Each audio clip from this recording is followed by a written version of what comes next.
All right, that's right. Pick me up, Pikachu. Hey there. It's time, once again, for the golden age at DC Comics. 365 days, where I take this beloved hardcover coffee table book given to me about 2 decades ago by one of my best friends. This has been serving my coffee table ever since and has been a constant source of comic book shop style conversations, the kind I intend to recreate today here with you. Thank you so much for tuning in. I hope you're feeling well. I hope you're clobbering your problems and not being clobbered by them. This is an Abrams publication, 2004, curated and written by Les Daniels, Chip Kidd, and Geoff Spear. This is a 365 days book. We're going to use it for its intended purpose. We're going to open up to today's date, which is September the 16th. We're going to look at some comic book art from an antediluvian age. We're going to read the blurb, and then we're going to talk about comic books. And we're going to talk about comic books every day for the rest of the year. This is true. And what goes better with a hardcover coffee table book and a coffee table? Well, pull up a chair and grab a cup of your favorite, whatever it is, and join the conversation. Please, all are welcome here. Oh, this is good coffee. Ethiopian Guji. It is so good. Trust me, there's a button in my banner. Check them out. This is not a paid advertisement. This is just another good suggestion. So yeah, I'd suggest this book to anyone. And because the golden age of DC Comics runs between 1938 and 1955. The Silver Age from 1956 until 1970. The Bronze Age, I'm a Bronze Age baby myself, from 1970 until about 1984 or 5. And the Copper Age begins in 1985. I get these definitions from the latest edition of the Overstreet Comic Book Price Guide and its glossary. And I feel this is a really fair place to start having conversations of defining the ages of comic books, such as this one. This glossary itself suggests that the Copper Age runs from 1984 until 1993, and that's when Image Comics came about, and also DC's Vertigo. So we've been in some kind of nebulous catch-all modern era since then. So the modern era goes from 93 until now. I am not buying that. So I want to have discussions about that topic. Let me know if you're in on it. Please be part of the conversation. You're the most important part of this show, this conversation that we're having about comic books. And the other 2 books that I suggest all the time are these 2. Understanding Comics, The Invisible Art by Scott McCloud. It's the history of art. It's art history. It's about art. It's about sequential art. It's about panel to panel. It's about storytelling, and it uses the comic book as its own instruction manual. And it's a graphic novel about graphic novels and about this really ancient storytelling device. I love comic books. I totally want you to get this for yourself. This as well too. How to Draw Comics the Marvel Way. This is really fun. This is an old. I've had this since I was a kid, and this is a brand new copy that I got very recently. And it just breaks down the dynamics of a superhero punch. And I just love this insider look at art. I love art, and this is a big part of the package. Understanding our love, understanding our hobby, and from the inside out. Yeah, awesome. Thank you so much for being here. I'm really happy that you're here with us right now. We're going to use this book for its intended purpose. We're going to open up to today's date, which is right now. It is September the 16th. And today we're going to spend some time with Wesley Dodds, the Sandman, the original Sandman. Here we go. It looks like it's from the cover. It looks like cover art, which is usually different than what could be in the story, and also, written to be eye-catching, to be provocative, to pull you into the story. It's not just a story beat, This is art by Craig Flessel, from the cover of Adventure Comics, number 42, September of 1939. The original Sandman's costume basically is just a big hat and a cloak, was a throwback to pulp magazine heroes like the Shadow and the Spider. The only variant was the gas mask, which concealed his identity while protecting him from the sleeping gas. That was his principal weapon.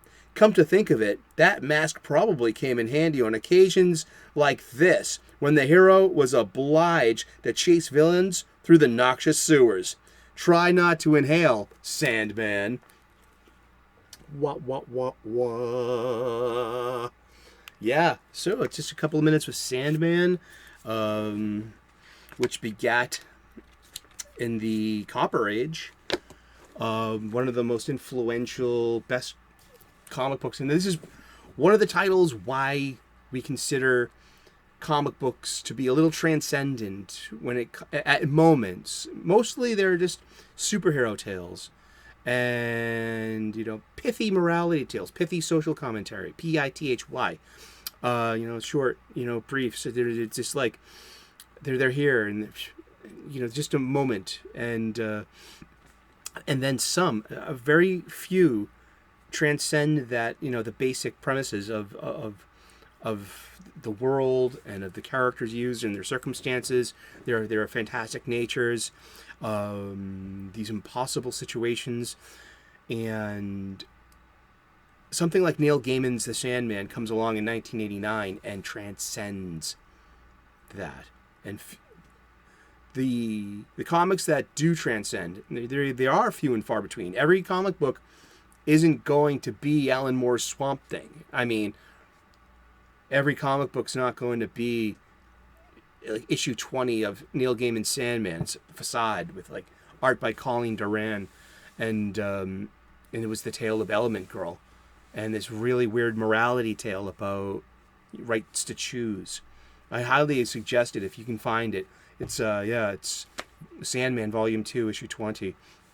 And it's a bittersweet tale of someone's gifts that are to them are a curse, and their struggle. And I think there's a huge message inside about quality of life, rights to choose, and it doesn't take a side. It doesn't preach. It doesn't try to teach. Because there's nothing to, it's not about advocacy, or it was about this woman's suffering. Does she have the right to end her suffering gracefully? And how does she go about it when she's indestructible, when she's a superhero? I mean, it's a really hard tale. I'll give you a trigger warning if you're sensitive to self-ending, self-deletion, as we have to call it on social media.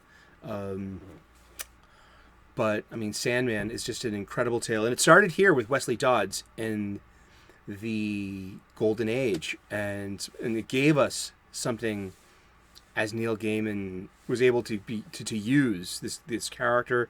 He was able to develop this incredible rich story with moral notes. I mean, I have been falling back in love with Sandman recently. Let's see, can you see that? Yeah, this is the audiobook version of by the way, shout out to Drunk 3PO. Love you, Jay. And see Dell's coffee. Yeah. And this audiobook is amazing. It is so pitch perfect, close to the original comic book, that it's very enriching as someone who was a big DC Comics Copper Age fan, because before Vertigo started in 93, the supposed end of the Copper Age, Sandman played very well in the DC universe. So it actually was part of like the DC universe proper of the Copper Age from 89 to 93. And you also had Animal Man, you had Doom Patrol, you had Shade the Changing Man, you had John Constantine Hellblazer, and you had Swamp Thing. You had these mature, darker, on Baxter paper, higher price, made for mature audiences, and but it was part of the DC universe, and they really were, until Vertigo became its own imprint. And then there was like an editorial. There was a schism, one could say, that everything that happens in these tales don't have to relate to continuity anymore on the DC proper universe, and that superheroes were used very few and far between, in Constantine Hellblazer. I think we see Constantine Hellblazer once in the DCU after '93, and it's definitely the Final Night epilogue. I think it's the Justice League of America, I think. And you can see John Constantine in the chapel at Hal Jordan's memorial services. And that's like the last. I think he's even sitting next to Swamp Thing in the pews. But, yeah, I mean, that's... And until New 52, I think that may have been John Constantine's only appearance in the DC universe proper. And also Morpheus, of the Endless Dream, who he is the Sandman, the titular Sandman, had an appearance in a Kevin Smith Green Arrow issue, and that was from the early 2000s. And also, sometimes you'd see Death, Death as the character anthropomorphized, the Ankh, the goth emo girl, and Kat Dennings does such a wonderful role. I'm not familiar with the Netflix show. I don't watch Netflix, not since a couple of years ago. It was called Cuties. It was a movie, and you couldn't, and any criticism of it is bigotry. So that's the escapism caveat. Yeah, check that out. I mean, so I stopped with Netflix in 2020. So I don't watch the Sandman live action show. So if you watch that show, if you like it, tune in. Tell me what you think of that show. What do you think of the casting? Does things matter? I mean, Lady Joanna Constantine is a different character than who's being offered in that show, who's a gender swapped John Constantine. I mean, oh, come on. And, there have been, Matt Ryan was Constantine in the CW Arrowverse. You had this kind of perfect casting already. Why don't you use that? Oh, why do you care? Why are you taking this so seriously?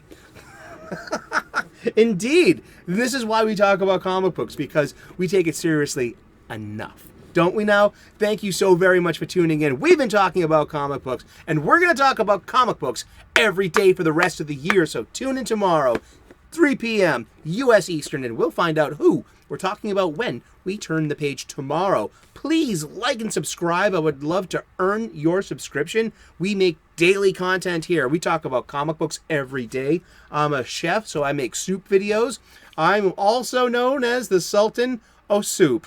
This is true. And if Western Critical Thinking sent you or mentioned Doc, you'll get 50% off your next bowl. Trust me. Thank you so much for tuning in. God bless. Namaste. Good luck, and we will see you again tomorrow in the funny pages. Ciao. Bye-bye.